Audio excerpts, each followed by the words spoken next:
നമ്മൾ ഇന്നത്തെ വീഡിയോയിൽ പറയുന്നത് ബാംഗ്ലൂർ സിറ്റിയെ കുറിച്ചാണ്. ബാംഗ്ലൂർ സിറ്റി, ബാംഗ്ലൂർ എന്ന് പറഞ്ഞാൽ പഴയകാല പേരാണ് കേട്ടോ. ബാംഗ്ലൂരിൻ്റെ പുതിയ പേരാണ് ബംഗളൂരു. ബംഗളൂരു കർണാടകത്തിൻ്റെ തലസ്ഥാനം ഏതാണ്? കർണാടകത്തിൻ്റെ തലസ്ഥാനം ബംഗളൂരു ആണ്. അതുപോലെ ബംഗളൂരു നഗരം സ്ഥിതി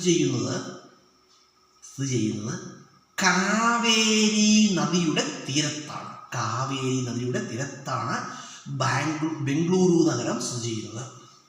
അതുപോലെ തന്നെ ബംഗളൂരുവിനെ കുറിച്ച് പറയുകയാണെങ്കിൽ, അതുപോലെ വണ്ടർല സ്ഥിതി ചെയ്യുന്ന എവിടെയാണ്? വണ്ടർല സ്ഥിതി ചെയ്യുന്ന എവിടെയാണ്? ബംഗളൂരു ആണ്. അതുപോലെ ഹരേ രാമ ഹരേ കൃഷ്ണ ടെമ്പിൾ എവിടെ സ്ഥിതി ചെയ്യുന്നു? എവിടെയാണ്? ബംഗളൂരു ആണ്. ശ്രീ വിശ്വേശ്വരയ്യർ മ്യൂസിയം എവിടെ സ്ഥിതി ചെയ്യുന്നു? എവിടെയാണ്? ബംഗളൂരു ആണ്.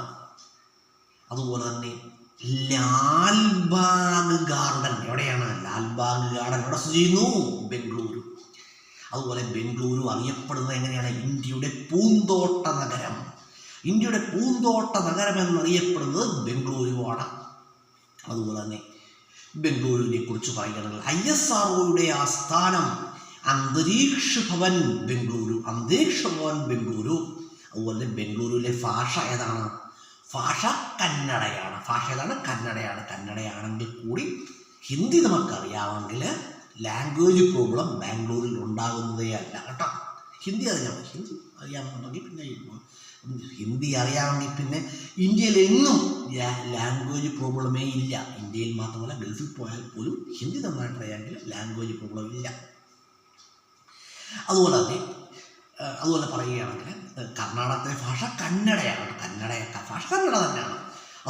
ബംഗളൂരിലെ ഭാഷ കന്നഡ തന്നെയാണ്. അതുപോലെ IT capital of India, Silicon Valley of India, pensioners paradise എന്നൊക്കെ അറിയപ്പെടുന്നത് ബംഗളൂരുവാണ്. കേംപഗൌഡ വിമാനത്താവളം സ്ഥിതി ചെയ്യുന്ന എവിടെയാണ്?